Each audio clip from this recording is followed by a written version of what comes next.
Sarah, can you hit the record button? Yep, done. Okay, perfect.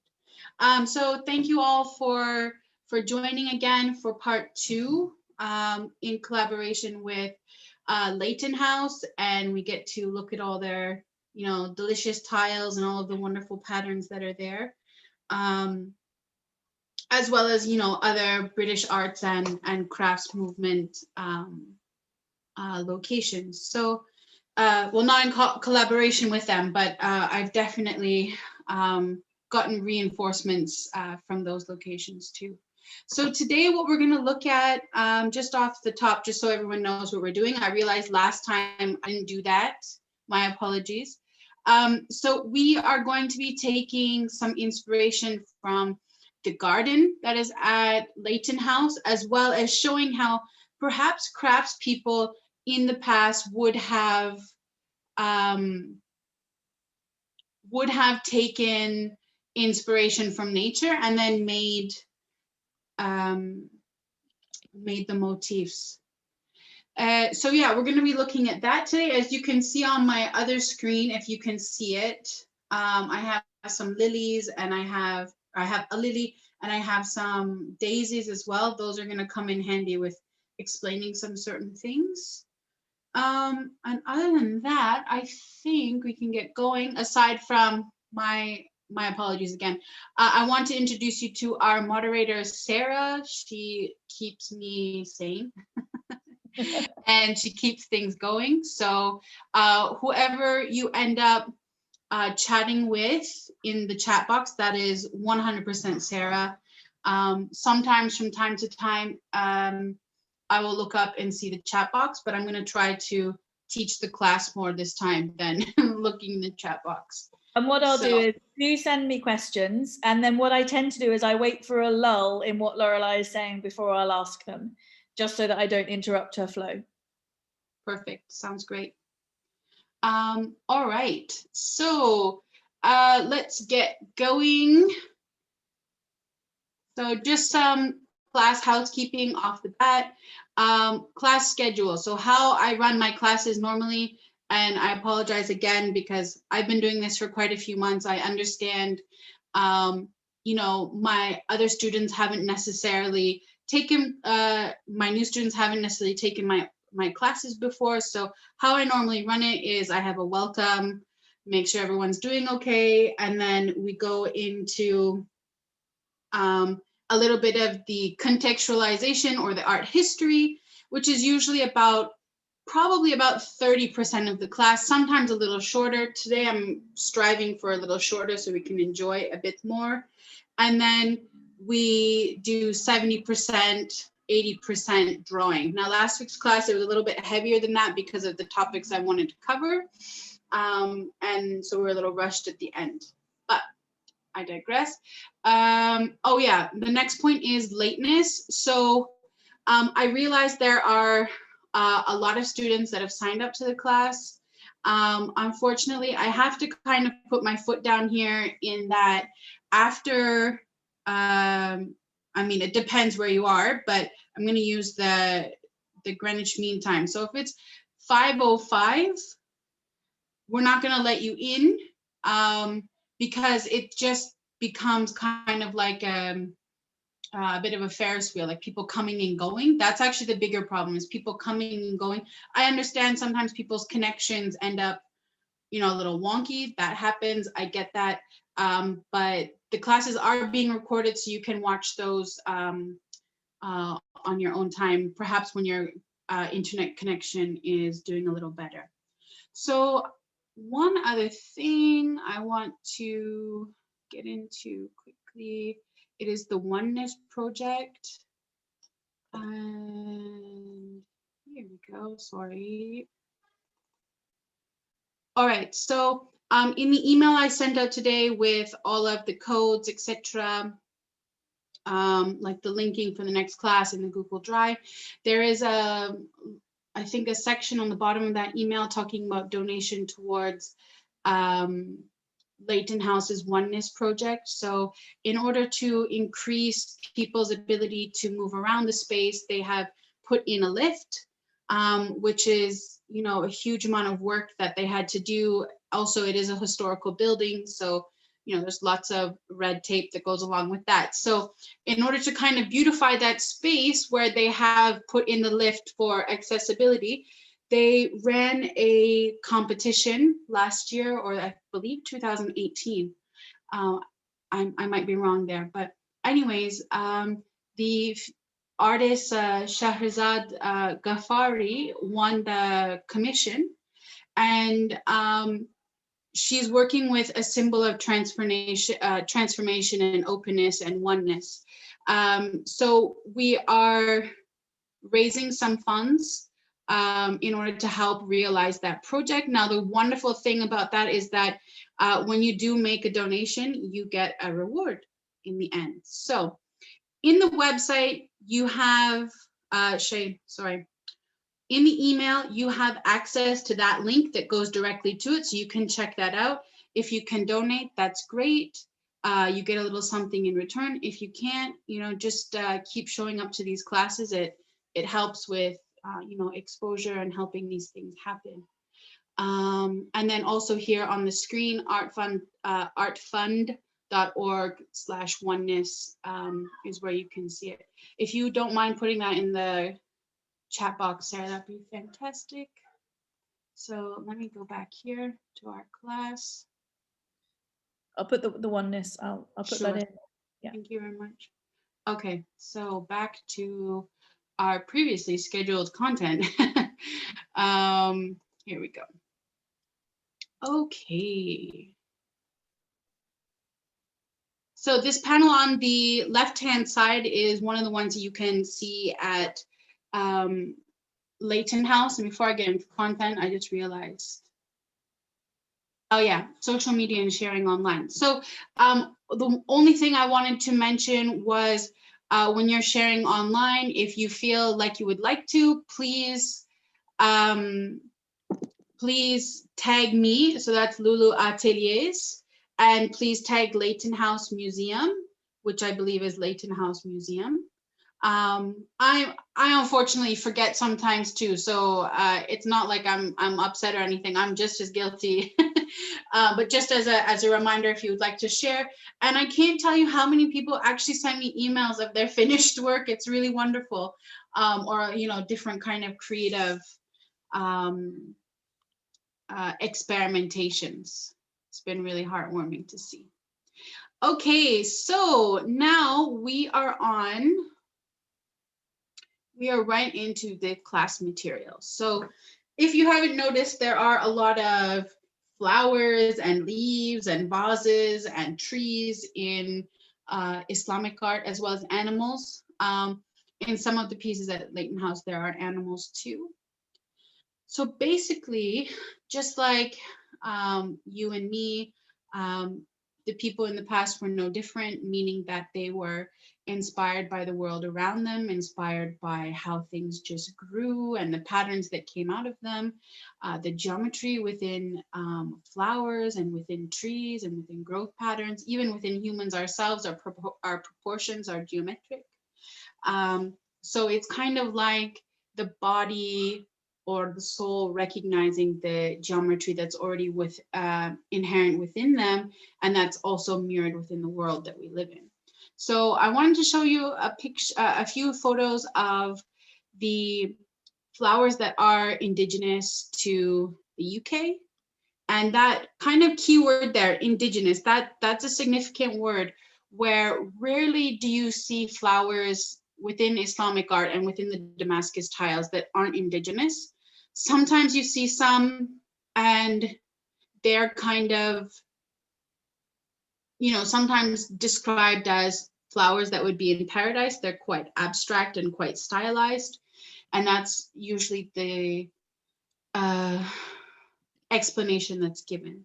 So we can see the wonderful back gardens at Leighton House, which I got to volunteer. I was pulling weeds probably about 6 years ago. I really loved it. I grew up with lots of gardens around our house. My parents were gardeners. My dad still has, like, I don't know, he is someone who loves hosta. the plant. So he has something like 120 different varieties. It's kind of mental. Yeah, he's a collector of plants, which, I mean, if you could see the wall in front of me, you totally understand where I get it from. I have to be sad, they're my favorite plants. Hosta. Yeah. Yeah, they're beautiful. They're really beautiful.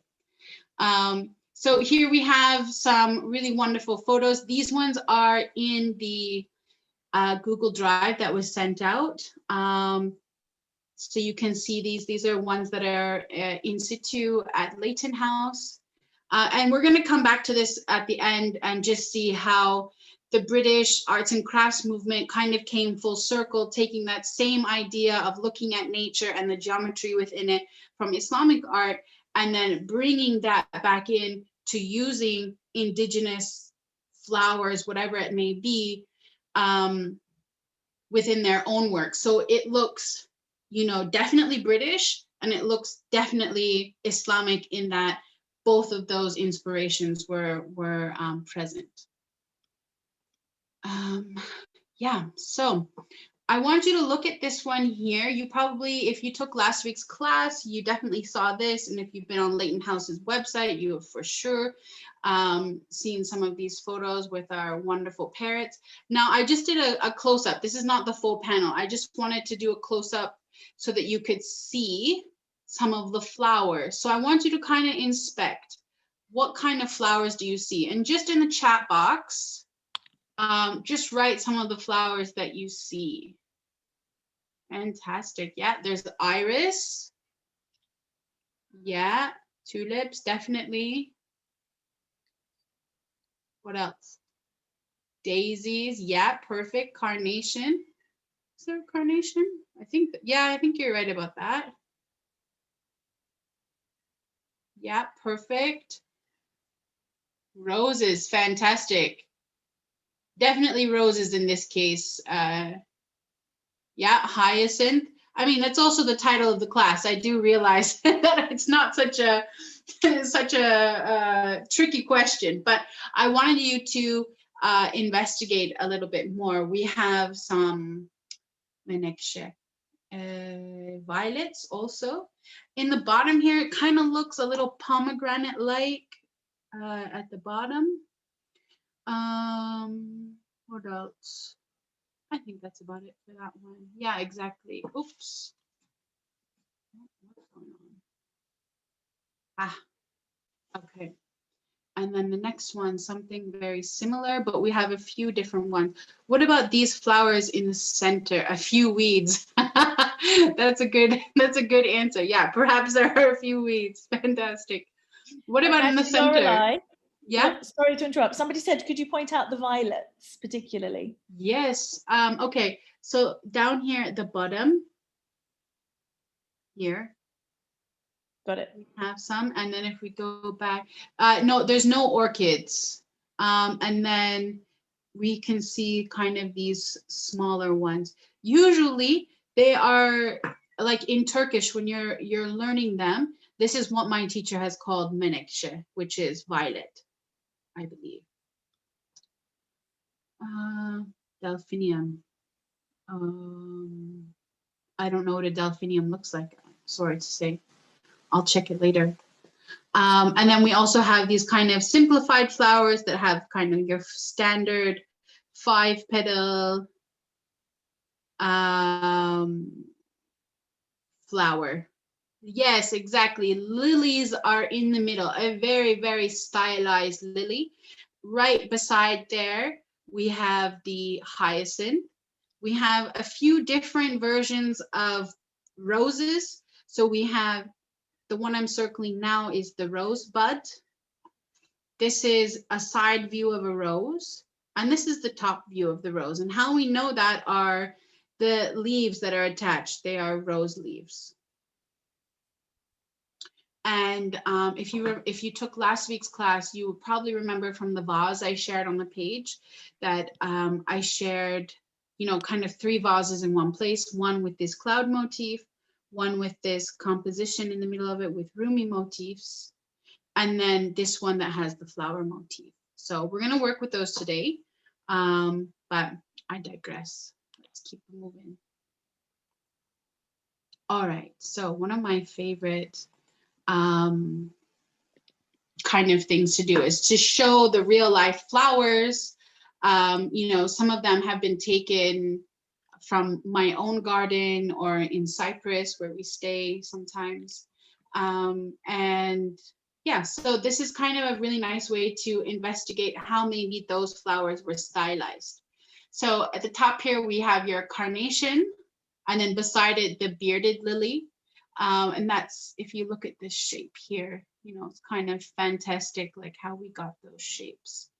And then we have the Damascene Rose here, the pink one, which, to be honest, I'm looking at it now. And if you go into the flowers section in class 2, you'll see some better versions of the Damascene. You'll see like 2 sections and the center is much tighter, which I think is how we get some of the rose motifs looking, you know, like they have two rows. And definitely in today's motif, we're looking at that. And then on the side, we have the hyacinth. Now the hyacinth is drawn not as a clump, but more as almost looking like a vine. And we're going to look at that today too. I've got 2 questions, Laurelie. Yeah. One of them is why so much blue? And the other one is what are the spiky leaves in particular, or are they just a stylized leaf? I was waiting for the blue question. I get the question every class. So if you think about ceramics or porcelain, it is usually blue and white, like, you know, Delft ware, Ming Dynasty China. What is the one? Blue willow. There we go. My mother used to collect blue willow ware. So blue and white, it's something that came across the Silk Road. And this is cobalt oxide, which is incredibly pigmented and very easy to come by.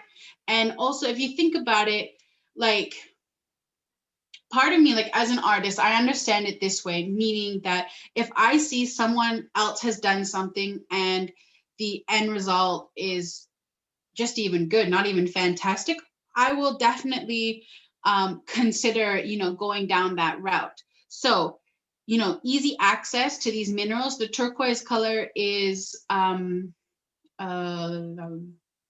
oxide.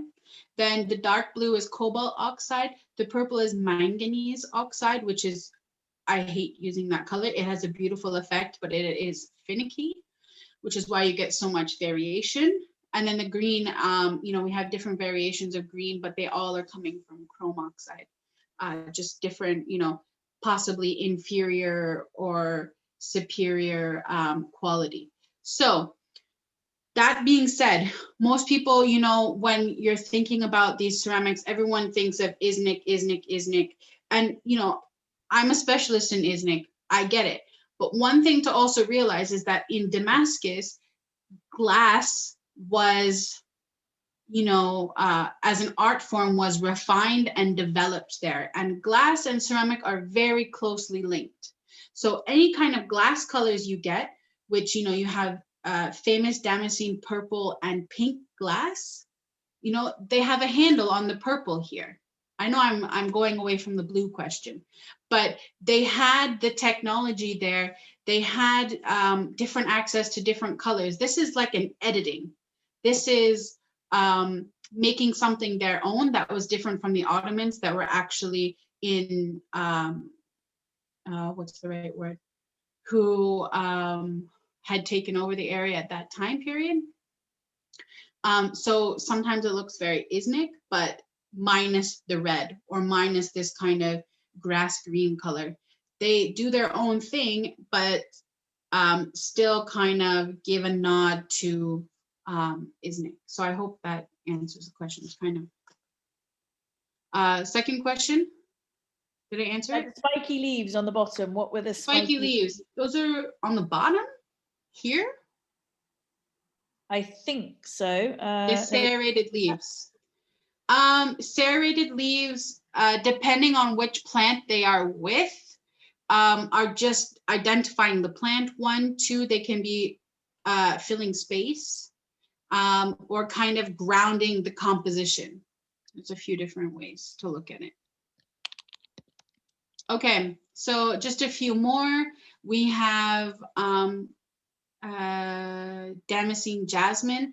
Basically what I want you to see here is we can see the geometry easily. We have 5 petals here, as well as with the star jasmine, which is really common in Turkey, this one here. We have these really wonderful black tulips, and then our stargazer lilies. And you can see like how those petals curl under is kind of what the stylization is going for. All right, so here we are trying to wrap in our British arts and craft artists, as well as Sir Frederick Layton. So this kind of obsession with botany, obsession with biology also at the turn of the century was very important and very significant at that time period. So even, I shouldn't say that, so even Sir Frederick Layton, I don't mean it like even he was doing it. He was an artist himself. He was the director or the dean of the Royal College of Arts. So, I mean, he's obviously involved. But looking at these drawings that we have here, this is the Mountain Laurel. What I found interesting was when I was looking at where this flower can be found, it's in the United States. It's not actually indigenous to the UK, apparently. I don't know how true that is, but, you know, going through, and this, so the Calmia latifolia, the Latin name, is up here at the top. You can see this drawing in the Google Drive under British Arts and Crafts, and you'll see Sir Frederick Layton. You can see those drawings in there and get up close. But here you can see that Sir Layton was already starting to look at the geometry and trying to understand, you know, how these flowers came together, which is something that definitely you have in Islamic art, where there is an artistic stylization of these geometric understandings. And look at this like internal pod here, as if all of the petals have come off and this is what's left. It's really quite interesting. And then on the above left, well, these are both by William de Morgan.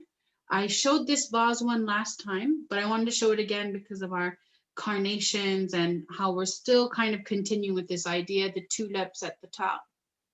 And then how he shifted from studying the Islamic compositions, specifically the Damascene ones, and then moving towards this tile that we have here, which definitely shows an understanding of geometry. It shows kind of a nod to the Islamic, the Damascene tiles that he had been studying, as well as with the colors he used too. We have the purple, the blue, the dark, or the turquoise, the blue, and this wonderful green color. And then our last slide. So this is William de Morgan. And so this is him taking all of his little bits of inspiration and putting them in one piece. Now, this shape that we have here, you know, I don't know how to explain it in English, how I would explain this shape, but it's called a tepelik form in Turkish. So we have this kind of curvy form, and in those negative spaces, we can form another shape. So this is taken directly from, let me see quickly. We have it here. Look at this shape here in this border here. Very, very similar shape. So he takes this shape, this kind of visual vocabulary, and then reinterpreted it. So I really think this is, you know, quite wonderful to see all of the different.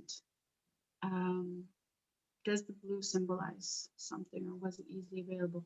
It was easily available. Definitely easily available.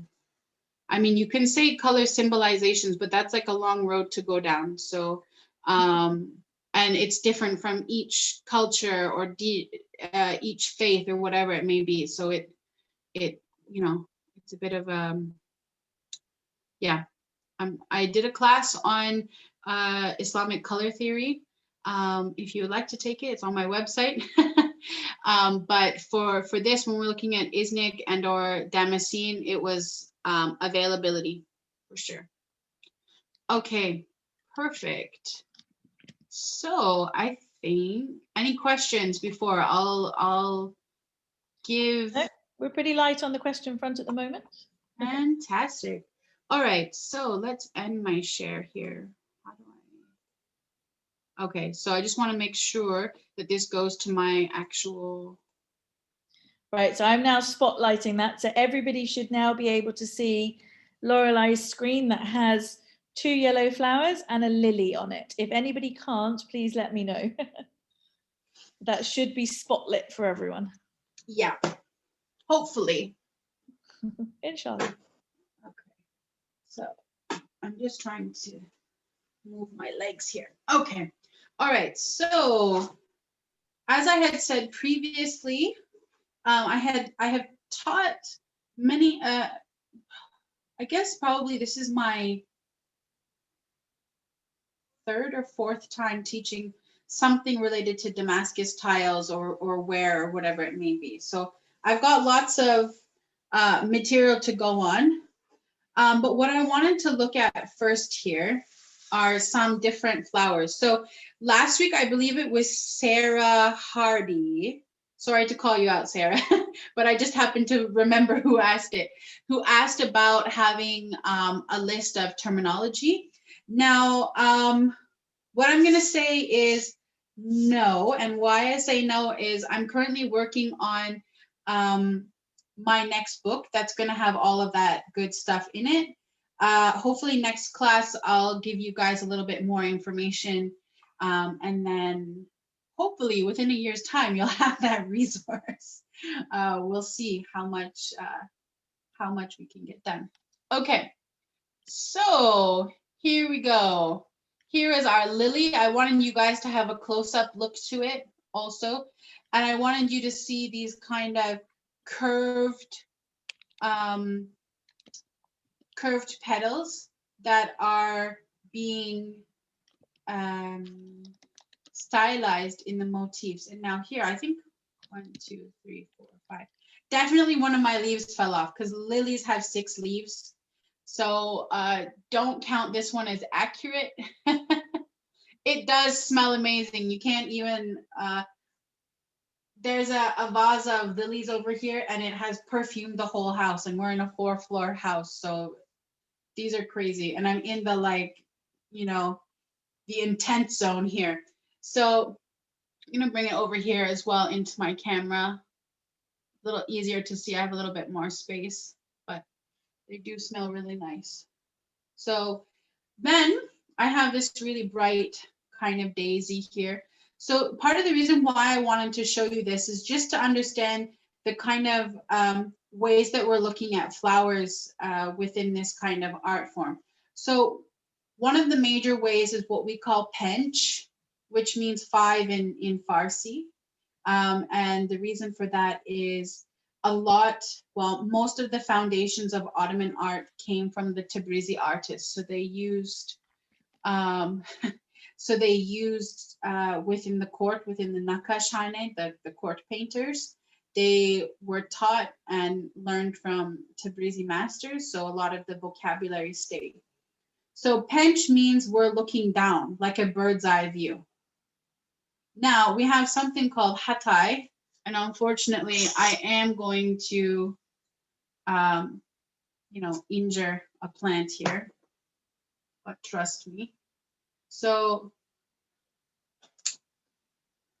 now hatai, basically, I'm oversimplifying it a little bit right now, but what it is basically we're looking at the interior.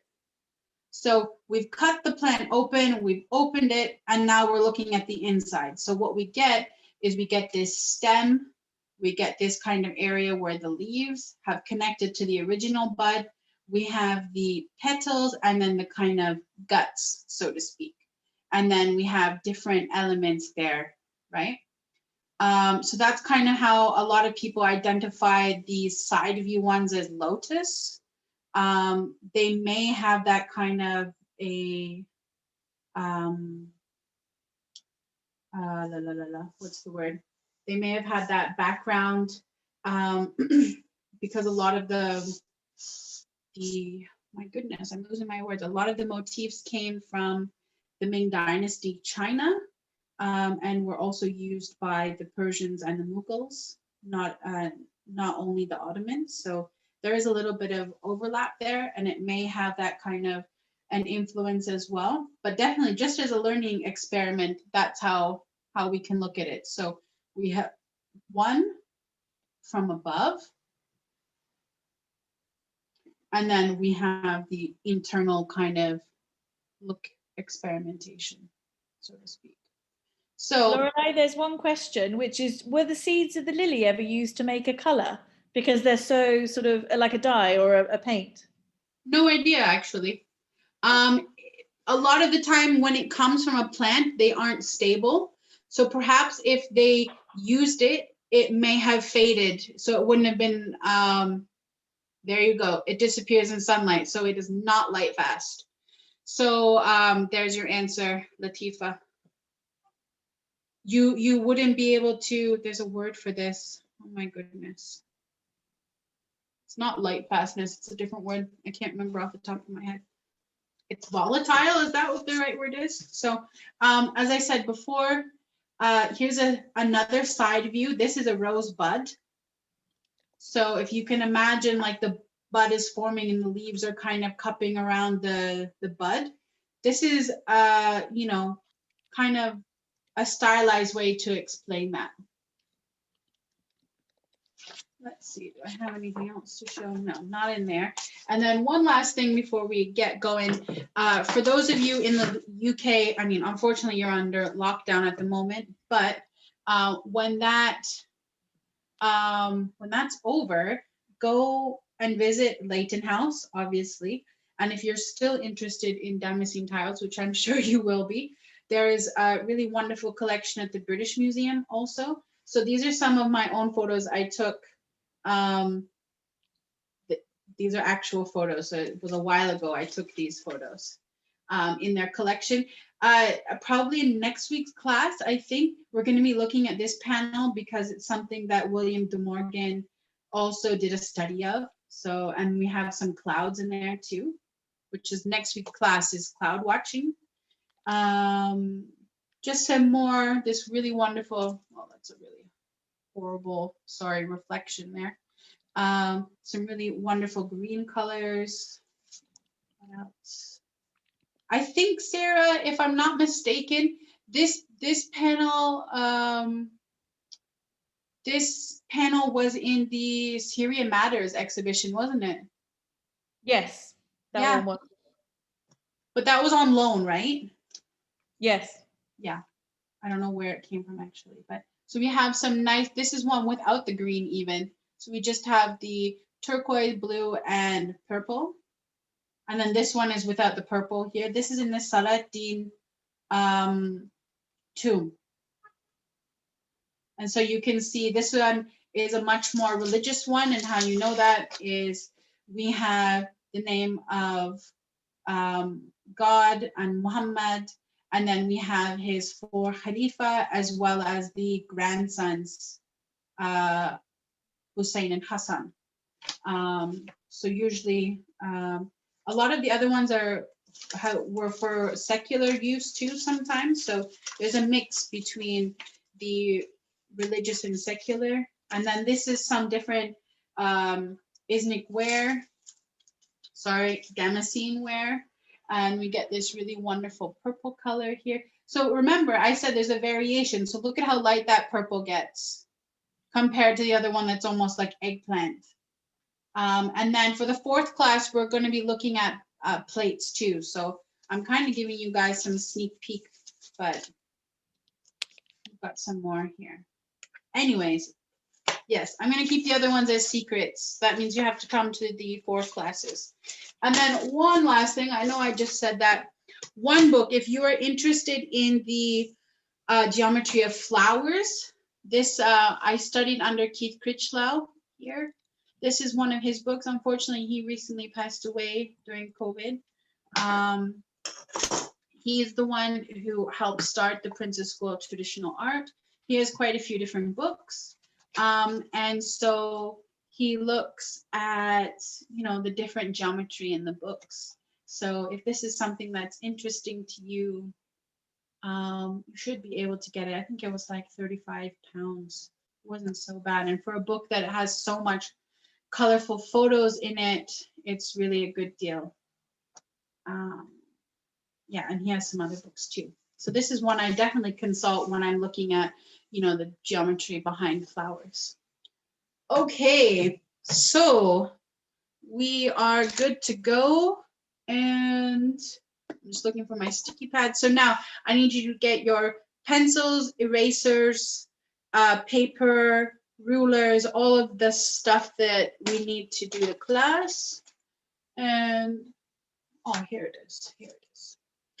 Okay, so the first thing that we're going to start with, so I'm going to talk while you guys get your stuff. So first thing I am going to, for the motifs, you can do A3 or A4, it doesn't matter. We're going to move to making a final composition in the end and placing our flowers on that after. So it doesn't matter. That's what I'm trying to say. For this first one, doesn't matter. If you have A4, go right ahead. Okay, so the first one we are going to do is a very kind of, it's called a layered pinch, which I'm going to write here. Where is my hand? Let me get a marker actually.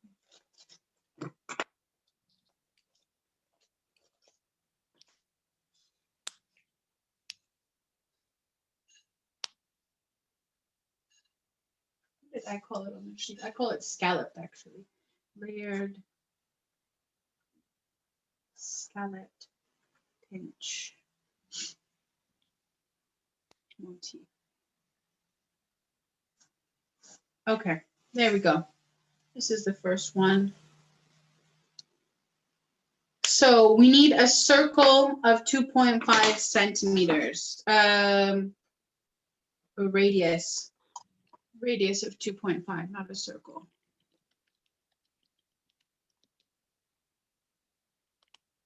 Okay.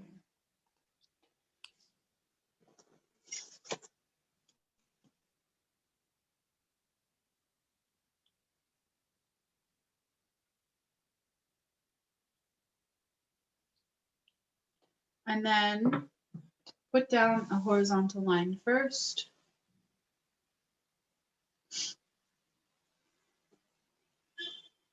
Fix my phone.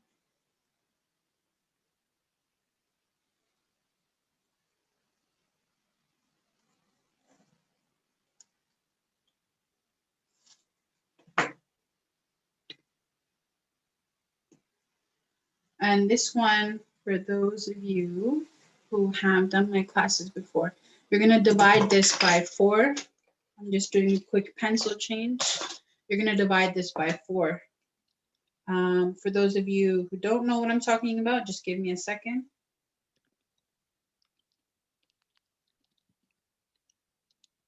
Okay, so we have, let me drop this so it can be visible. So we have these 2 locations here and here where the horizontal line and the circle meet. You're going to take the point of your compass, you're going to put it down, and you're going to draw a circle right through it. And it should, and it has to, let me see here, can I change the light a little bit? Does that make it a little bit more visible? Yeah.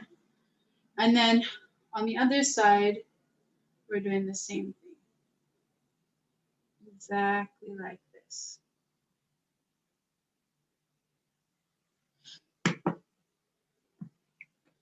Now, the next part is we need to get circles in this area and in this bottom area.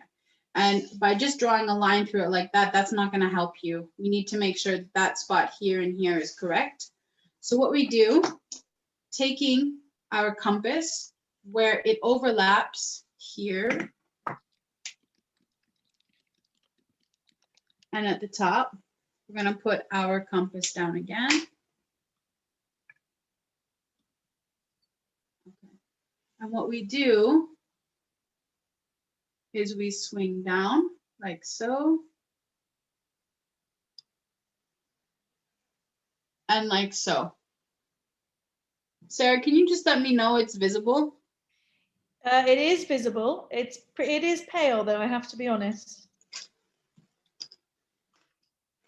Okay. Sorry. It's weird. It's a B pencil. It shouldn't be so bad. Okay. Yeah. I think Pencil if you were change. looking at this via a phone or an iPad, it might not be Exactly so what clear. I'm thinking. Yeah. Exactly what I'm thinking. Okay. So I think we're back in the saddle, so to speak. Let's see. Yeah, much better, much better. Yeah. I don't know if you can move the paper up just a weeny bit. It's Yeah. sort of, you're low down. Okay. There we go. That's There we better. go. Okay. So I have done these two down here. I'm going to do it again, just so my new friends can see that down here. And then up here, we're going to do the same thing. I have my title in the way, but it's not a big deal. Like so. And then over here, probably the best way you're going to see it like that. And then easy peasy, right through the center of these, line them up. Now, this X that we've done up here, we do not want to put the compass there. We want to put the compass here in the middle. Exact same radius. We did not change anything. Just measure it to make sure that everything is good. Like that. Sorry. There we go. We don't need a full circle, actually. We just need it so that we get these kind of petals, like so. And then the last circle we're going to do is going to have a radius of 1 centimeter. It's a little finicky, my apologies.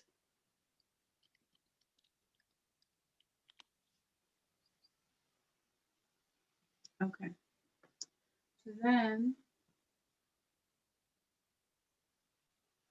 in here, our inner circle, like so.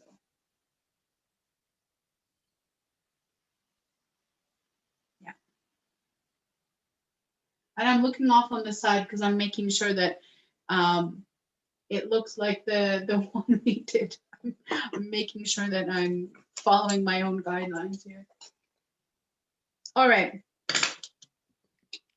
So we need our diagonals.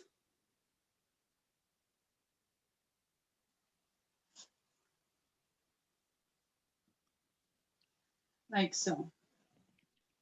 And then, just like that, we have 8 divisions. So we have 1, 2, 3, 4, 5, 6, 7, 8. And that's exactly how many we need. Thank goodness for that. And then we have our inner here, which is going to be where we have our interior petals. Yeah. Okay. And then one last thing that we're going to do is at about like the ½ centimeter mark. You can measure this out if you want. It's not a must, but if you want to. So then within each of these sections, we are going to put kind of a little scallop or a little bump. And that's going to be the interior flower that our compasses generally are a little bit too finicky to draw that in. And it's much easier done by hand. So if you've taken my classes lately, you've probably heard my emphasis on trusting your eye. So I'm going to say that, like, you don't have to measure it all, but if you are as type A as I can be sometimes, go right ahead. If you need to do that, that's fine. There we go. Okay, so we are ready to start adding in our kind of scalloped layers. So one thing I just want you to realize also is, like, one thing that makes these motifs so effective is that they have a general movement in one direction. So if you want your movement to be like this, so this direction, then all of the petals should be moving in that direction. If you want it to be going the opposite direction, it doesn't really matter which way you want to do them, but just make sure that they're all going in the same direction. Okay, so I'm going to trust myself enough to use marker this time. Yeah. Okay, so first part is we have these kind of division lines, and we're going to wrap those motifs into the next one. So with pencil first, actually, I'm kind of doing this movement like so, and I start in here and I start wrapping into the next one. And Laurelie, is it possible to zoom in a little bit, or are you on a fixed length? Let me see. I don't know how you scared me. Sorry. Boom. No, it's all good. It's all good. I just, yep, that's great. Perfect. I have to, I think this should be okay for my hand. Okay. I think it should be okay. Is it better now, Shireen? Yeah. Should be. Okay. And then let me just readjust. Yeah. I can't get it to go the other, not really. Probably the marker. Give me a second to get to the marker stage. Let me just finish this part.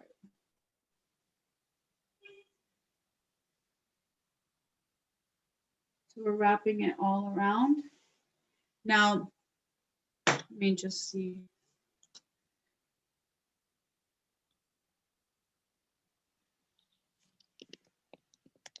Can you see the black better now? Yeah. Yeah, must be. Okay, that's it. That's the issue. Okay, so now what I've done on those areas where I had this kind of movement, right? I have taken this shape and then I've kind of divided it in 3 kind of scalloped areas. So we end up with something like this. So we turn all the way around doing that.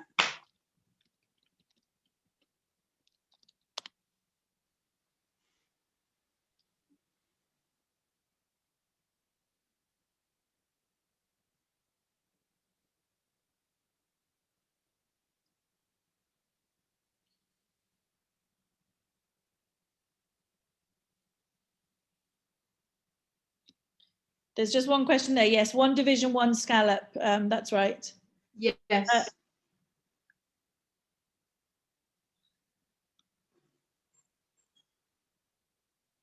So the scallop shape starts at the top of the circle, yes? It's contained within this little one, yeah. So it starts on that line and then crosses over a little bit of the other one. And then that one it's crossed over starts in that one. So there's like, it's layered on top of each other. So it gives this kind of unfurling effect. Got it. Thank you. Okay.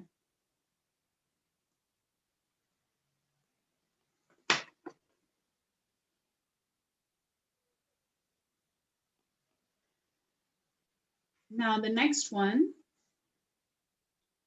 we have a little bit larger of a space and then we have an interior detail. So exact same kind of idea. You sketch that one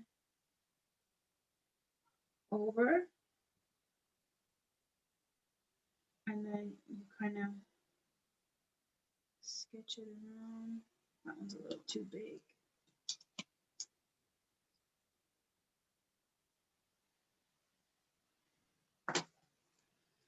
There's a question, is it a bit over the circle or under? I think it's under. It's just under the outer circle, isn't it? The scallop you're drawing now. It's definitely inside. Yeah.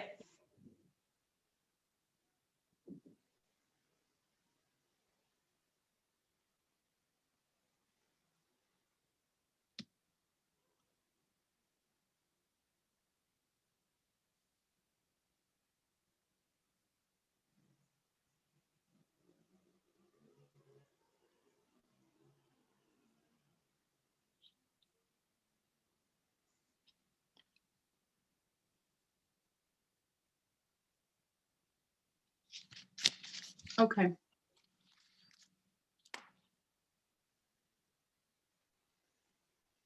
And sometimes they're a little imperfect, and that is just a-okay, especially when it comes to the Damascene tiles. A little bit of wonkiness goes a long way.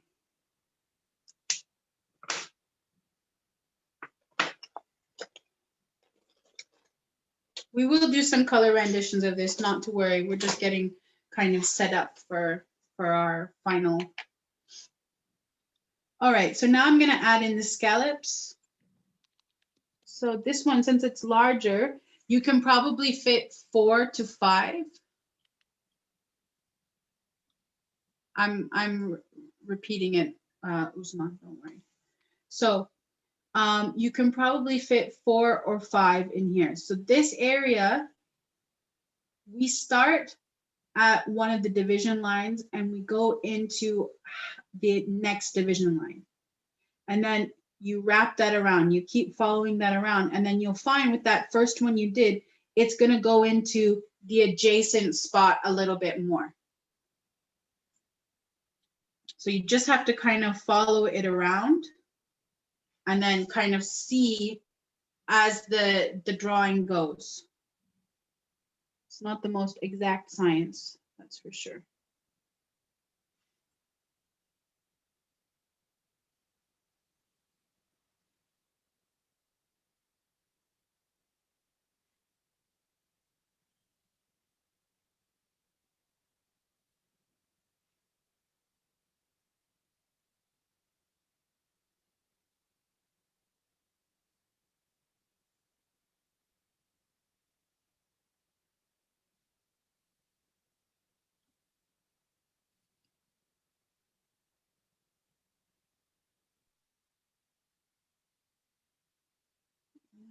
Last one. Like so. Now there's one last part of this. Yes, you keep the same direction, Mona. Yeah, thanks, Sarah. Now, the last part is this kind of interior area. You can leave it blank if you want. I'm just showing you the original motif. And so inside here, we have a little one like this. So we get this kind of shape. And so sometimes I forget to say some of the stuff that I mean to say because I've said it many times before, actually.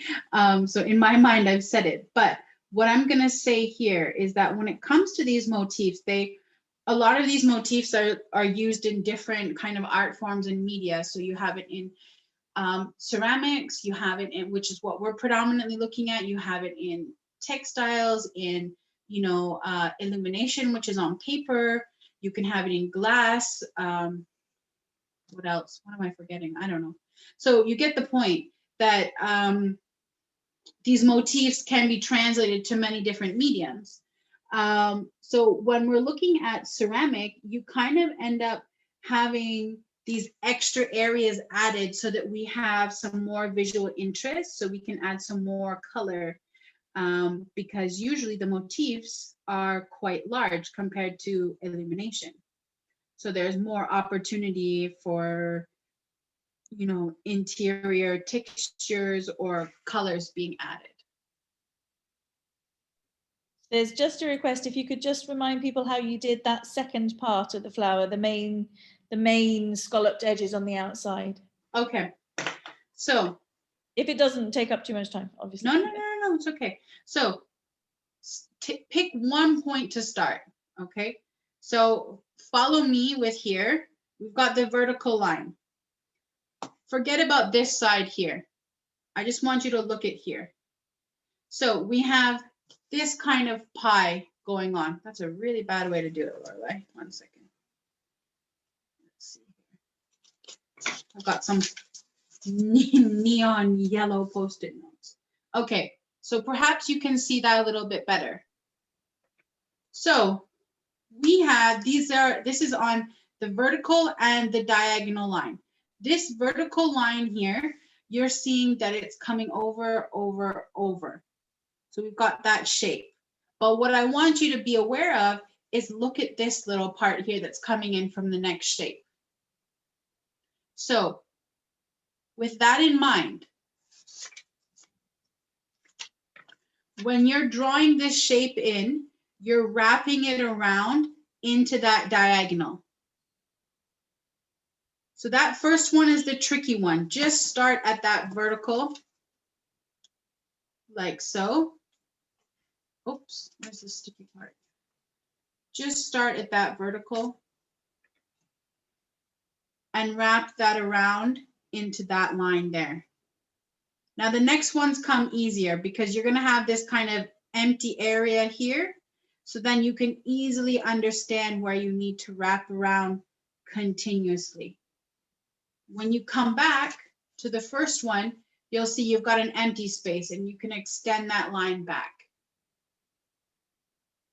I hope Great. that helps. Yep, I think that's great. Okay, cool. And man, if you have a problem, let me know. Okay, so that friend is done.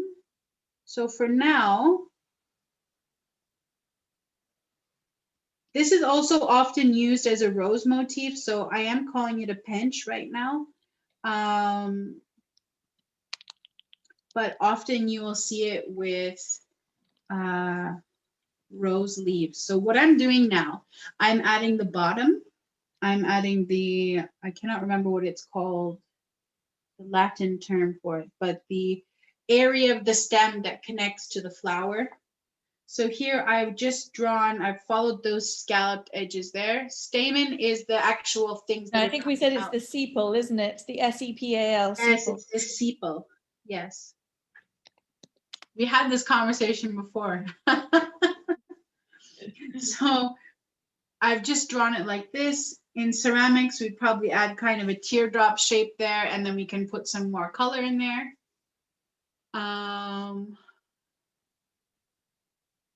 Are the number of petals an even number? Yes, they should be 8. 1, 2, 3, 4, 5, 6, 7, 8. Yeah, because we did do a division of 8. Okay, so this kind of sets us up for our stem, which we're not going to get into completely yet. And then we have, and I'll go into this, don't worry, I'm just showing it to you first before we get into it. The rose leaves. As I said, I'm going to demonstrate how to do this, but just so you can see it now. Okay, so we'll come back to that in a minute. Yeah, please put them into the main chat. I know Mrs. VR put it in to me directly, but sometimes I don't always see them. Okay, so that is our first one. So put that to the side. Do we need a break? Do we need to stretch our legs? We have 2 other motifs, and we have the kind of sketch of the vase. So we have time. We're not as rushed as last time. I know I'm acting like I'm on fire, but there's a couple of votes for leg stretching. Do you want to give? Yes, perfect. Okay, take a leg stretch and be back here for 9. sorry, I'm trying to do math here. This is really bad. Be back here for 9:12. Yeah, 9:13. Can you pause the video, Sarah? Yep. Yep. You're back on. Perfect. Thank you very much, Sarah. That's fantastic. Yeah, please send it to Sarah. Don't send to me directly because it took me a week to get through the emails this last time. Okay, let's get on with it. Okay, so the next one is a little bit more relaxed. Give me a second. I'm just readjusting my table. So we are going to move on to the tulip.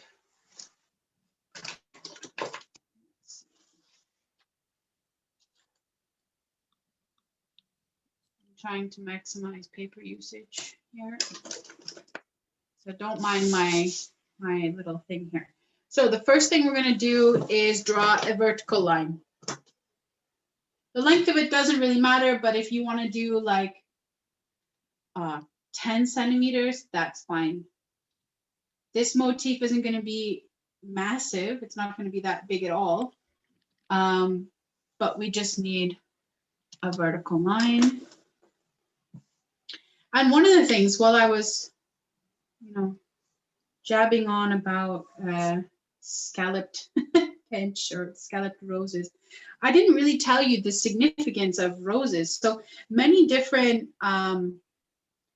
backgrounds, so many different cultures or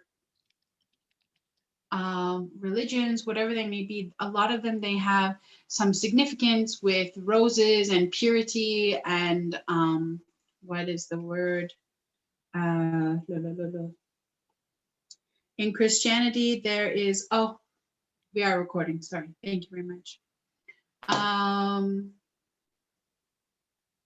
In Christianity, you have the rose often associated with sacred bloodlines that go back to Christ. Within Islam, you have the rose often representing the prophet, and also a lot of people have recorded in specific spiritual events or occurrences them smelling rose. And I had a really interesting experience happen in Istanbul, where there is a perfume seller close to Beyazıt Mosque. There's always a perfume seller on Fridays. And I got used to seeing this man because I would walk through there to see the library, or to go to a library that's close to there.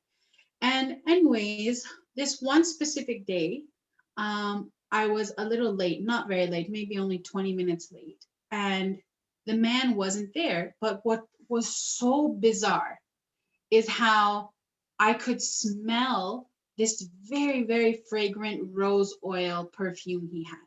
And I must have looked crazy because I was looking around everywhere for it because all I could smell was this rose smell, which was so interesting. Laurelie, sorry. I was going to say, just before you go on, can you just, a couple of people are just saying, can they take a quick screenshot? Go ahead, go ahead. 10 seconds, folks, 10 seconds. Interesting, Shireen. Yeah, it's really interesting, this kind of rose smell. Sometimes people say when they visited the tomb of the prophet that they smell rose. So, okay, can I change it? Yeah, go for it now, I think. Fantastic. So now we have the tulip, or lale in Turkish. It might not just be Turkish, to be honest. I'm not exactly sure. The other language overlaps. So the tulip is actually the kind of patron saint of Istanbul, so to speak. It is the kind of imperial flower of Istanbul. You will see it everywhere, kind of in Turkey in general, but specifically in Istanbul, you will see it.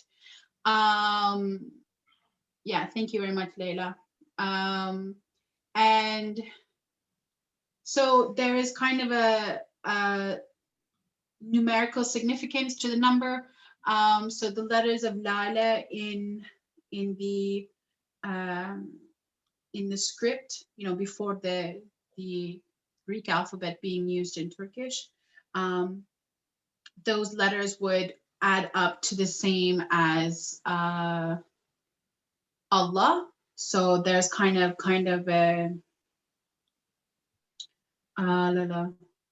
a significance to that, being an important significance to the number. So anyways, I digress. Often, sometimes you will hear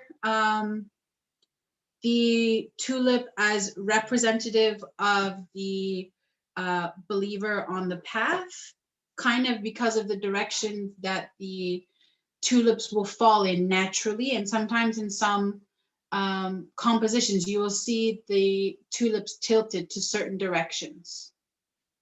Thank you very much for the alphabet numeric system, yes, abjad. All right, so tulip, first circle, which is going to be put down here at the bottom. It doesn't matter if it's right on the line or not, just you need to have enough above here. So the first one is going to be 1.5 centimeter. And I'm getting the correct pencil going now.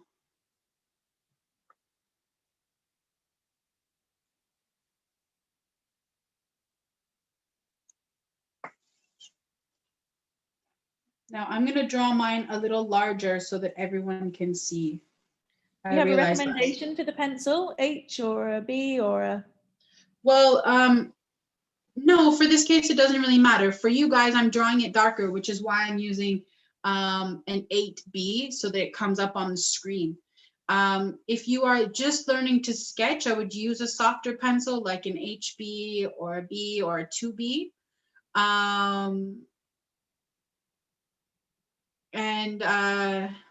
Yeah, H's are definitely harder, which kind of takes the sketchiness out of it. Yeah, sorry, Fatima, I was kind of mid-sentence and I trailed off. So yeah, it's kind of emblematic of a follower following a spiritual path. Okay. So.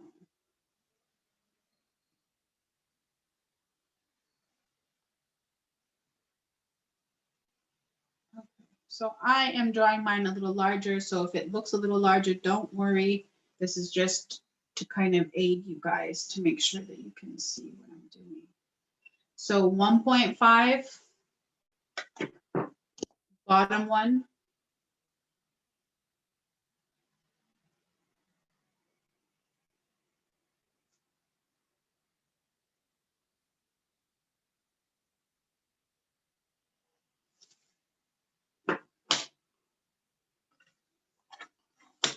And then the top one is 1 centimeter. And I'm going to show you a trick with the top one, how to get the correct location.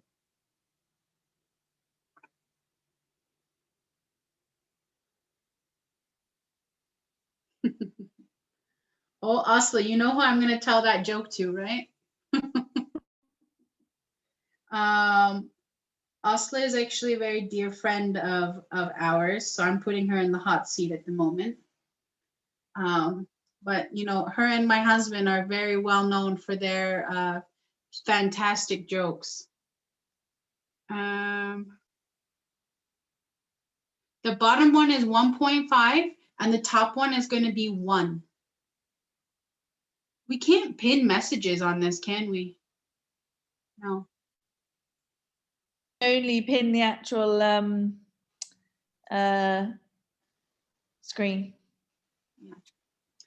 Okay, so what I did here is I have my radius. This should be 1 centimeter for you guys. I take that point on the top of my circle of the first one I drew, and I make a little dash. There we go. Okay, 1.5 centimeter. I'm refraining from doing this because mine's larger. So just keep that in mind. 1.5 for you guys. Okay, so I take this. I have adjusted it to be 1 centimeter now, so it should be smaller than your original one. This is 1 centimeter radius. I take that, I put it on the line, and I make a dash there. Now, I'm going to put my pencil down. So I put my dash, I flip it around like so. So now my point is there. And then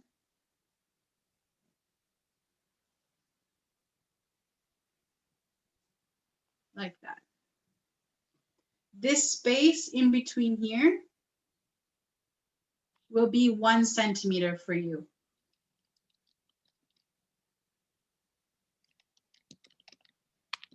And then this one here is 1 centimeter radius.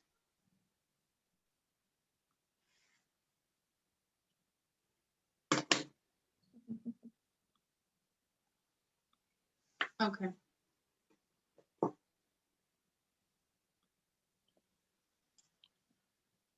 All right. So now, actually, I'll give a couple more seconds for everyone.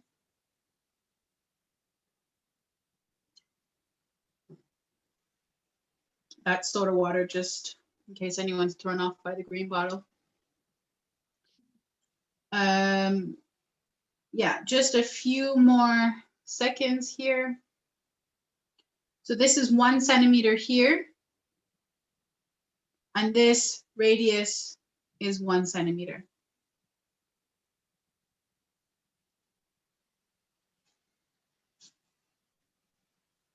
Okay. All right. So now what we're going to do is we're going to follow, and I'm going to show you the movement before I draw it. We're going to follow from the top down to the bottom. Now, you can try, if going from the bottom to the top is better, by all means, whatever you are more comfortable with. But basically what we're doing is we are bringing it in and then connecting it to that circle.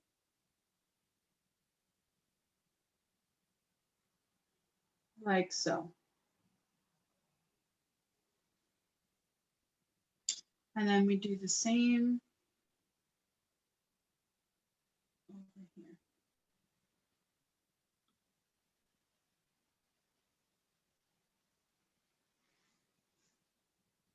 Easy peasy, hopefully. All right.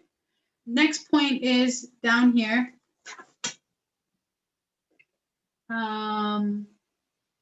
Give me a second to.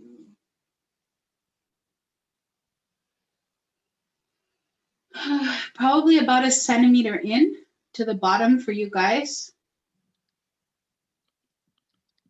Yeah. In this area, about 1 centimeter in, you're gonna put in 3 little bumps like this kind of scallop area.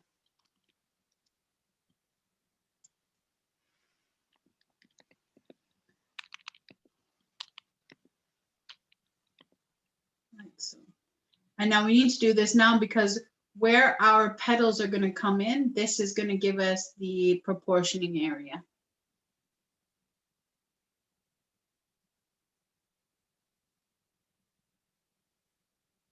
Now, we're not going to come right into the crease here. We're going to leave a little breathing space. This one isn't the most kind of even. If you want, you can do half and then you can transfer the other side with tracing paper later. It's up to you. I do both of them at the same time. There you go. Okay, so now you pick which side you want to work with. And what you're going to do is you're going to follow this line that you've drawn and you're going to pull that line. Sorry, I don't have much room for my hand. It's still okay. Yeah, I think. Yep. Okay, you're going to pull this line into there like so. You can even bring this out a little bit could be a little bit thicker if you like, which actually I might do. I'm going to make mine just a little bit thicker.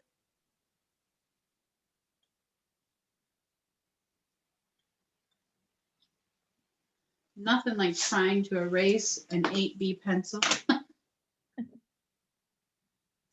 There we go, like so. And then do the same on the other side. Trying your best to try to keep it, you know, kind of even. Now in the center, there's one more petal that we're going to do. You can decide if you want it to go to one side, if you want it in the middle, doesn't matter. For me, I'm going to do it to one side because I have an idea of where I'm going to put my tulip, and I want it to kind of hang to one side. So I'm going to pull it to one side, and then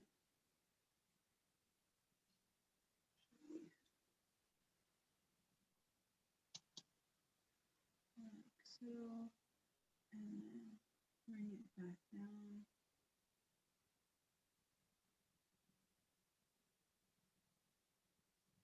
Like that.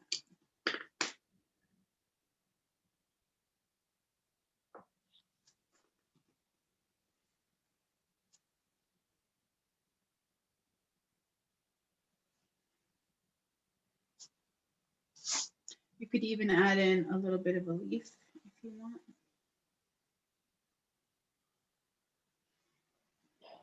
And then we have these kind of teardrop shapes that would again add opportunity for different glazes, different colors that we could put in to make it, to break it up. Okay, now I'm going to give a couple more seconds for that before we do the bottom part, and then the stylized leaves.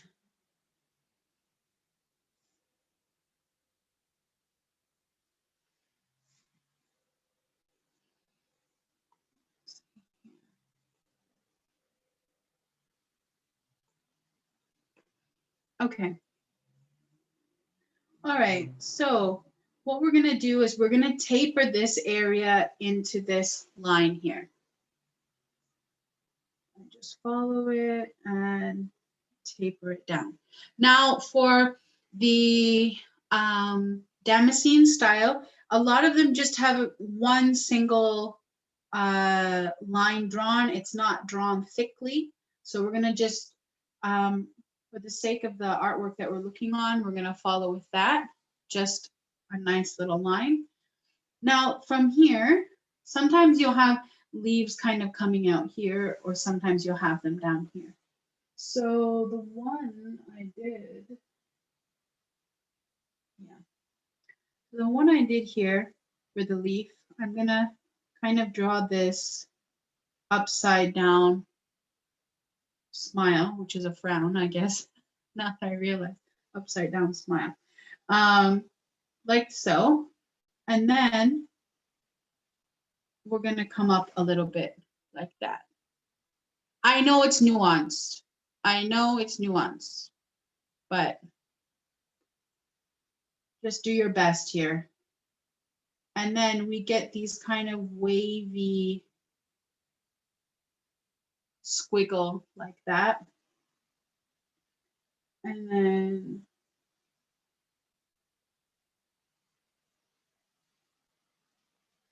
like so. And then you repeat it on the other side. Sometimes you have some kind of teardrops in them as well. And then you can, depending on the space that you have on this side in your composition, you can do the same one or you can make it fit. So that's why I'm not doing another one at the moment. Or sometimes you can just have one. Who's to say you can't just have one, right? Okay, so now I'm going to teach the Hyacinth pattern, and I'm going to teach that alongside when we're doing the vase. because they kind of go together. You put the hyacinth usually in last as kind of a little bit of a space filler. Is that a tulip leaf? Yes. Yes, it is. Okay, so let's put those drawings to the side for now. And we're going to come back to them in a little bit.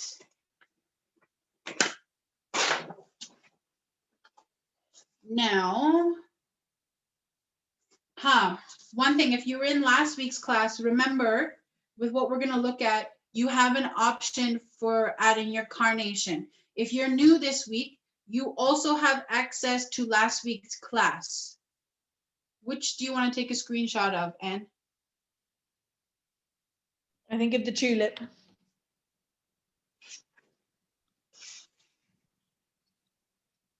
There you go.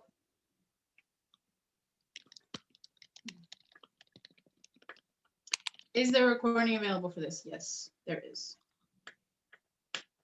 And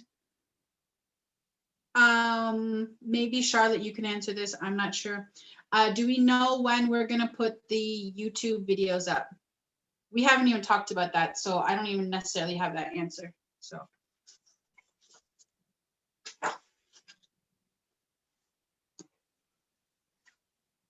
Charlotte here. What?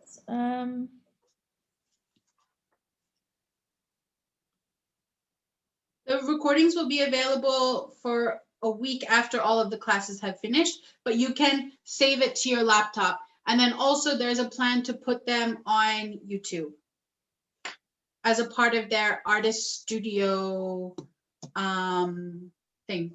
Not thing, but series. That's the word.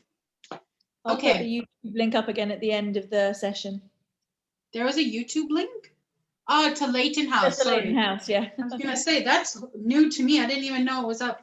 No, Okay. just the Leighton House one. Okay, so we need a horizontal line. This is what our vase is gonna sit on top of. Now this is a work in process. So I'm setting you guys up for, if you are in quarantine, at least a weekend of work. So we're not gonna finish it now, but I'm gonna hopefully give you guys something to chew on, so to speak. So just put a horizontal line across the bottom of your page. You can do A4, Naeem, sorry. This is not the final design work. This is, the final design work is the plate.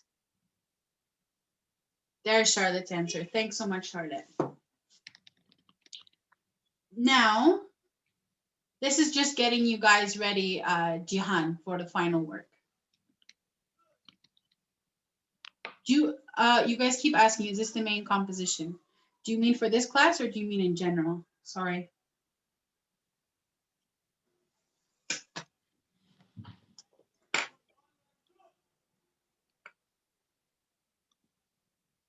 Okay. So for this class, this is taking what you've learned with me and you're going to create your own composition with my guided help. So right now you can only see kind of half of my page, and that's fine because we're going to work on half because there's so much symmetry involved here. So the first thing that we're going to do, I'm working on, I don't even know, I think I'm working on A2 paper. So this is A3 up at the top that I'm working on. First thing that you're going to do is you're going to draw a vase shape. Now, if you have the handout, you will see there are many different vase shapes. If you don't have the handout right now, just follow along with me. And I mean, most of you must know what a vase looks like. Yeah, horizontal and then vertical down the middle. Yes, it's in the middle of the page. Just give you guys a couple more seconds to put it in the middle.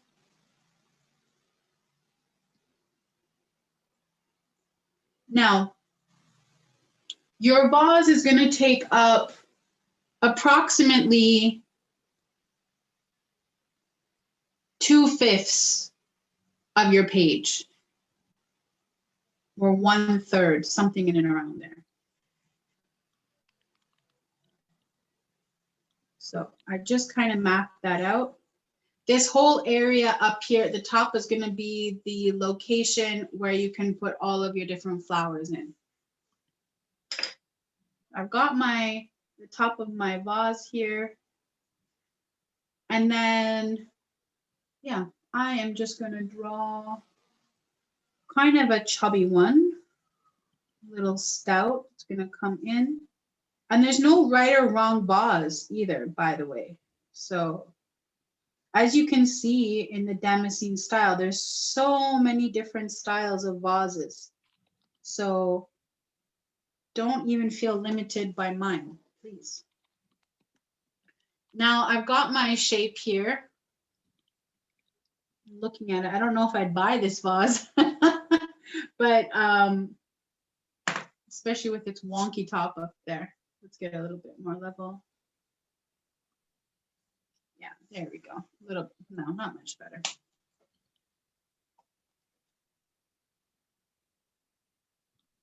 There we go, Laurelie. There we go. Okay, so now we've got the top part of our vase.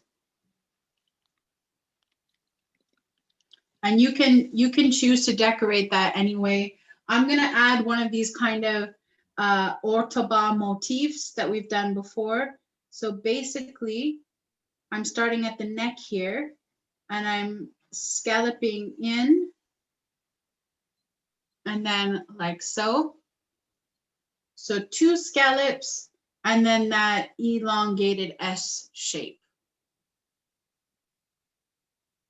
Yeah, and then I just kind of fatten that line up a bit, almost like I'm putting a nice necklace or something on the vase. And then in here, like so.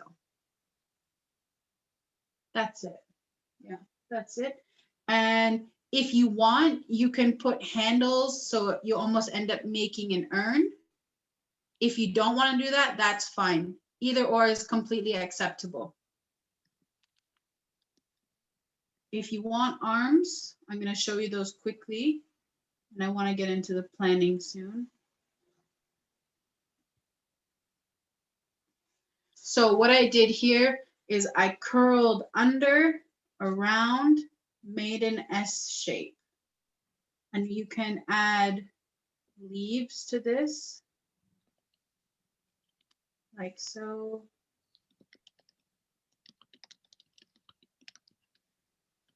As well. Okay. Now the interior pattern, that's up to you. You can, you could paint it all one color. You could do, you know, this kind of fish scale pattern if you wanted. You could do the flowers like that. I love that one. I think I included it. Yeah, I included it. And then we have some different clouds as well. The clouds are in the handout for the first class. Okay, so now it's time to plan, and I'm going to move this over so you can see the rest of my page. Now it's time to plan where we're going to put our flowers. So you can choose one flower that's going to go up here. That's going to be kind of your crown flower or your, you know, star of the show flower. Good flowers for that are the carnations and the tulips. Those are some good flowers, sometimes lilies too, but I did not teach you lilies this time, so I digress. The ones you've learned from me, if you've taken both classes, are the cypress tree, the carnation, tulip, the rose, I'm sorry, and you're gonna learn the hyacinth from me. So for this one here, I'm going to put the half circle, and this is sketching the areas in first, and then we're gonna figure out size. So I know my carnation is kind of this semicircle. like so. I'm gonna bring that in. That is my sketch area. Now I'm thinking, what else would I like to do? So I have tulips. Maybe I want to have a tulip falling like this. And then I kind of sketch that tulip shape. Kind of like so. Again, this is sketching, right? And then maybe some of its leaves like that. And I have my roses too. So maybe I want to put my roses in here.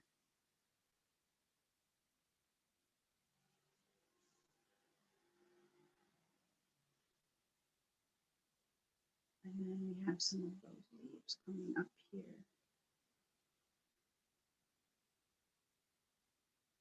And remember, these compositions that we're seeing from the Damascene style, they are pretty, you know, I don't want to use the term all over the place, but they are very whimsical. Okay. And then we need another stem that attaches this one here. And then maybe some more leaves. Okay, what am I forgetting? Tulip, rose. I know we have the hyacinth. You can actually add, if you wanted, you could add in a cypress over here if you wanted. It's a bit of a plot twist. I wasn't thinking of doing that. But yeah, you could add in a cypress over here. Like so, a nice tall one. Okay, so now, as I was promising about the hyacinth, so where can we put the hyacinth? Well, we have this kind of area in here. That would be a fantastic area to put them. Now, the hyacinth are kind of a wonky flower in that they are kind of made to fit, so to speak, made to fit the space. I'm putting in these leaves in the bottom here for now. So all I did is I went up alongside the sketch area I put and came back in. Now, this line that I've initially drawn, I think I'm gonna kind of even it out a little bit more, like so.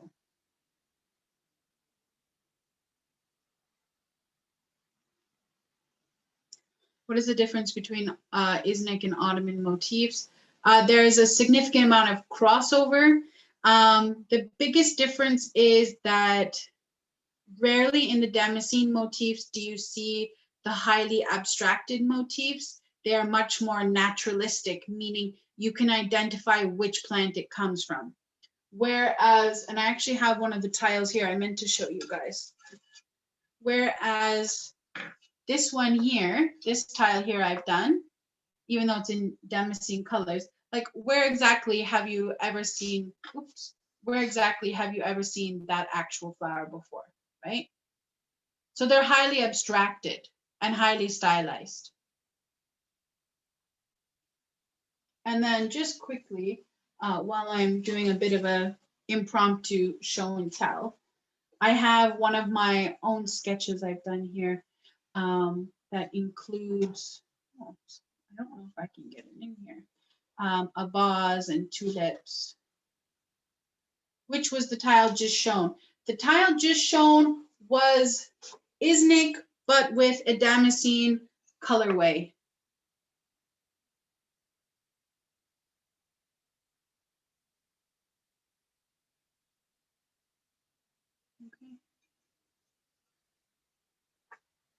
Okay. All right, so now back to our hyacinth.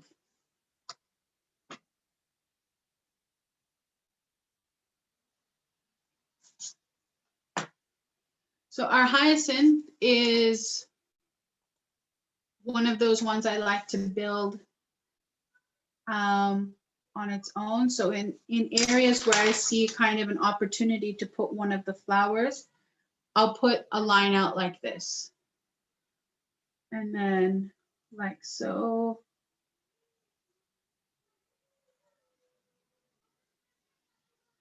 And then maybe even one here.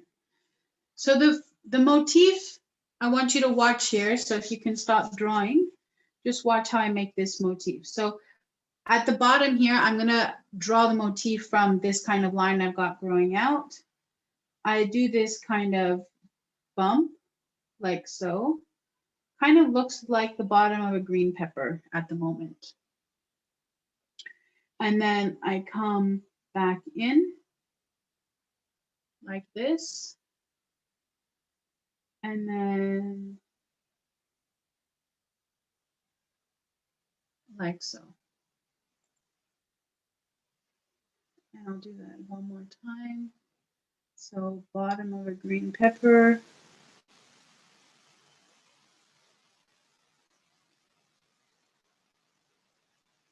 Like that.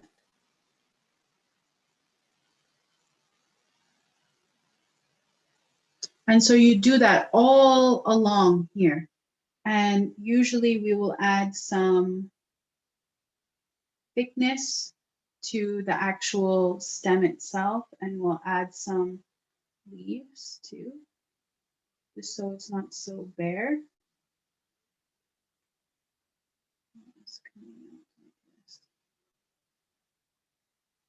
Sometimes on the end of these little friends here, we put a little leaf too. Not always.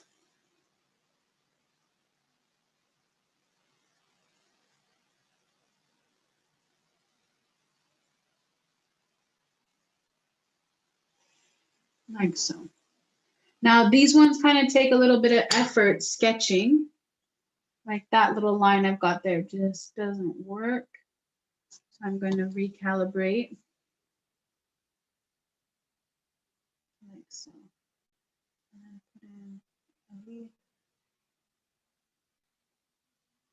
Like that. Okay, so each person's drawing is going to be a little different when it comes to these hyacinth. I think I could even put more buds in there. So now what we're going to do is, I'll give an example. I've got my rose motif again. This is how you start to build one of these kind of compositions. You make your motifs first.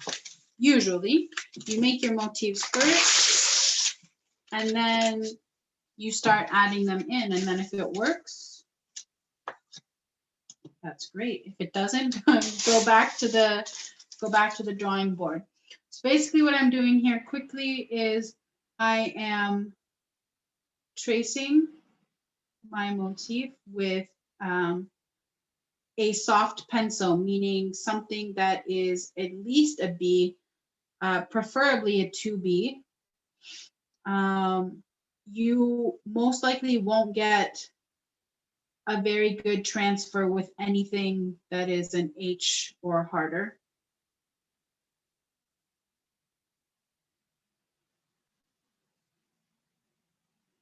And usually when you're finishing a composition, that's when you're adding in the leaves. That's how I like to do it.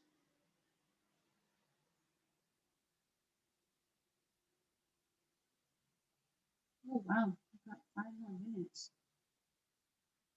This class went by really fast today.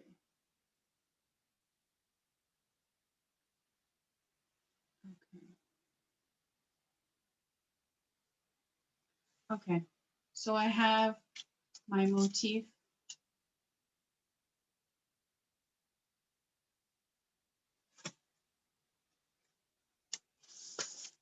We're going to come back to the hyacinth, not to worry.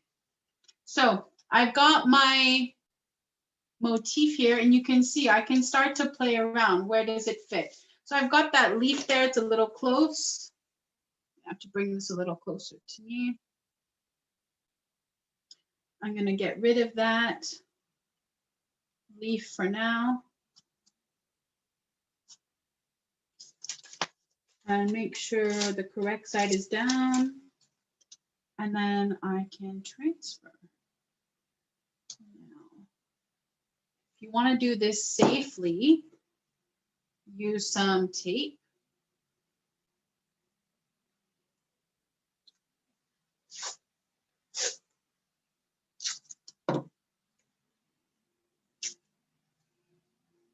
Like so.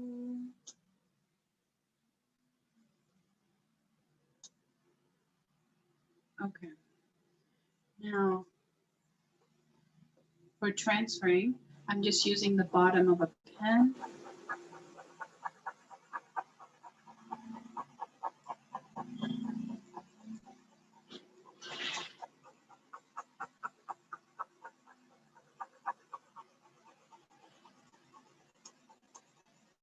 Just make sure you go over the whole area at least twice. If you're going over it twice, make sure to tape it down, else you're going to get like kind of mirrored lines. And that might make you a little crazy. And look, there we go. And I have another rose up here.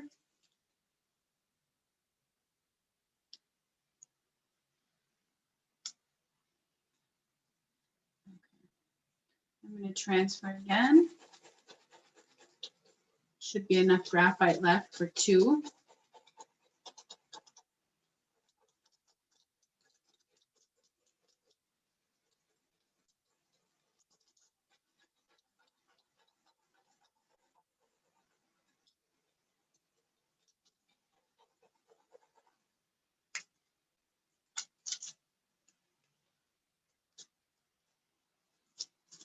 Okay, so might be a little difficult to see, but you can see that they're both there.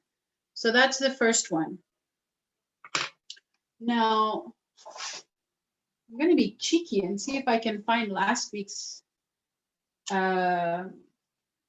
it called? Oh, it's on the back of this one. Never mind, I can't do that.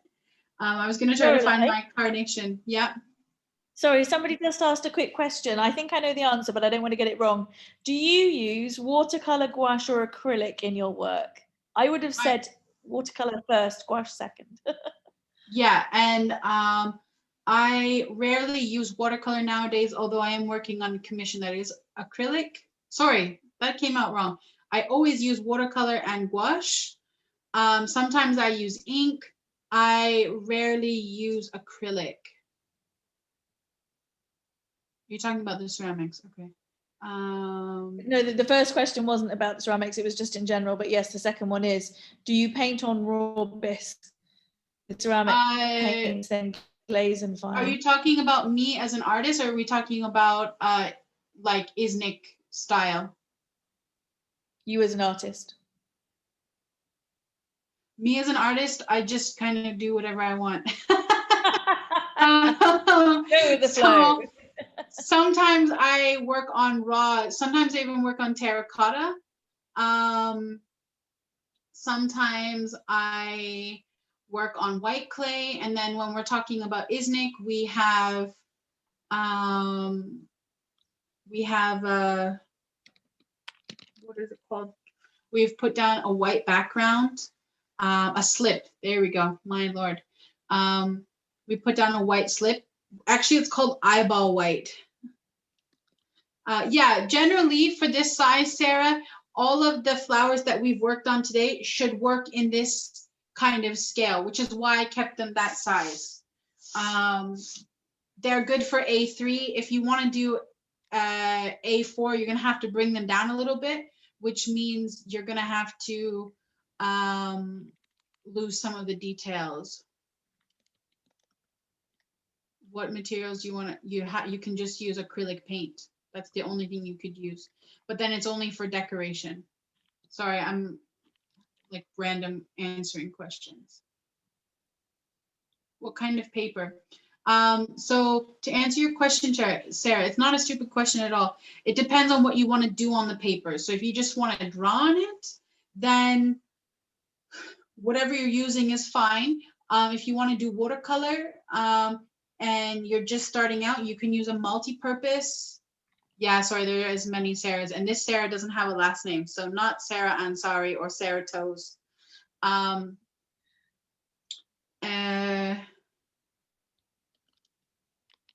sorry. It's rapid fire, you guys. This is crazy. What kind of paper? Yeah. So you can start by using a multi-purpose paper, and you can work up towards, you know, nicer papers such as Fabriano or Canson or even Arches. Arches, like I don't have the nerve to paint on Arches paper. It's too expensive for me. Would you outline in ink first? If you're going to outline in ink, make sure it is 100% waterproof, or else you're going to cry when you start to put watercolor on it. Yeah, ugly cry in the corner kind of cry, because it'll just go everywhere. So yeah, you can see here, this is a very rough sketch. Yes, literally cry.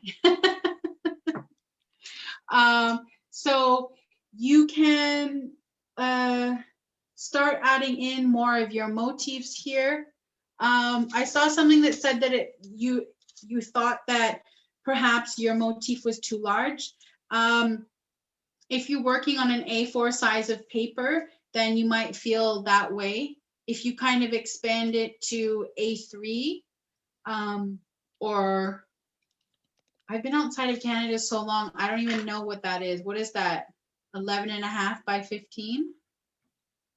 You've gone metric. I know, but I don't even know what's coming out of my mouth right now. That's like my parents. Is that what that is? 11.5 by 15? The double legal? Okay. So just to answer the last question here, you can kind of play around with your shape.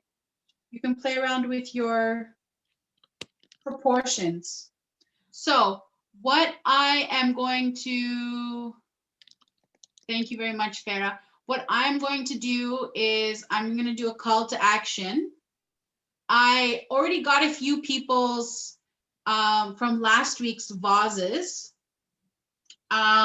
So if you want that to count, then that'll count. Now, what I will do is, I'm trying to think, what am I going to do here? This is completely off the cuff, but I really, really, really want to see your vases. So if you want to join in, I'm going to kind of put together something where I can do a little bit of an exposition of the students' work, like just online so that we can see them. Because it's nice to just see them not in an Instagram story, and then hopefully we can share them with Leighton House as well. So 2 weeks time to finish your vases, both sides.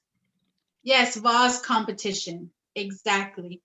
And then, yeah, I'm gonna see. And I mean, I'm not gonna do a winner, but you'll all get my praise and love, okay? So, tag me or send me an email with them. That I will accept emails for. That sounds bad. So tag me and tag Leighton House. So it should be like a tile. It doesn't have to be a tile, no, but just I want the vase with the flowers in it. I want you to do whatever, say, hyacinths have 2-line branch, but roses have, or tulip have single. Yes, Asla, yes, it does. In the Damascene style, yes. I'm just putting into the chat there the details for everything that everybody's asking for. So how to sign up for classes, what the Art Fund Oneness is, what the YouTube is, what Laurelie's website is. It's all here, just in the chat. And just to answer Afreen,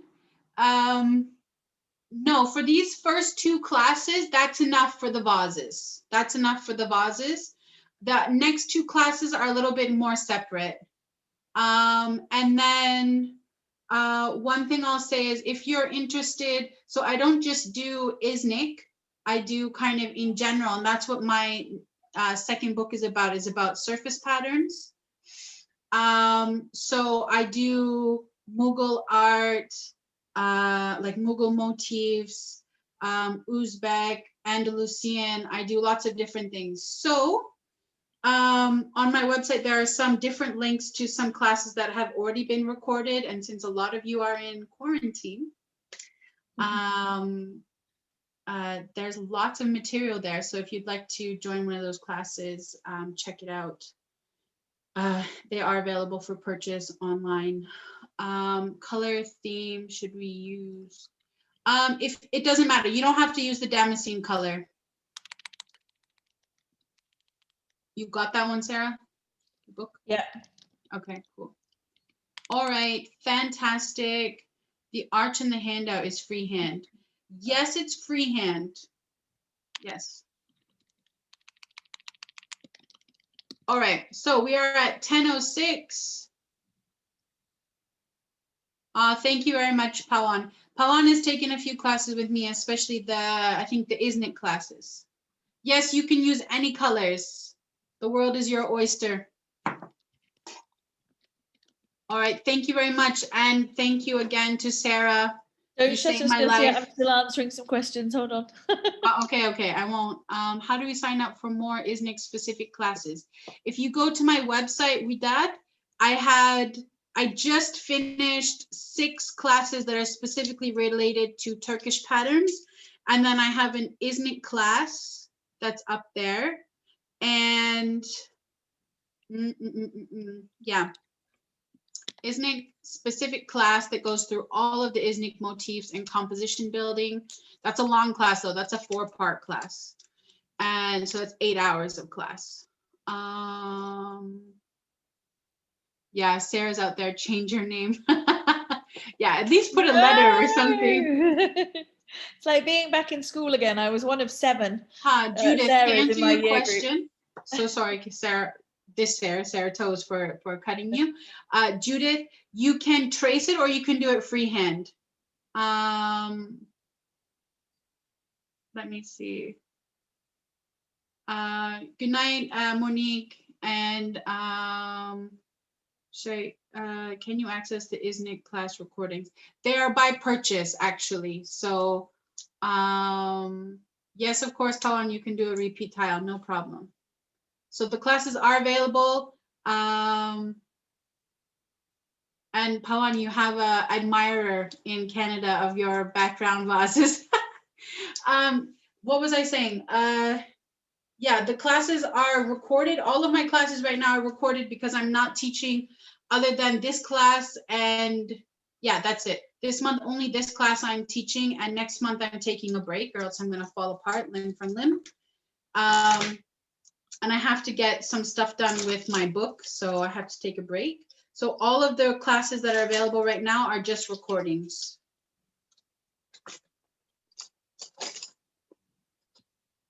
Oh, that sounds so nice to have a wedding at Leighton House.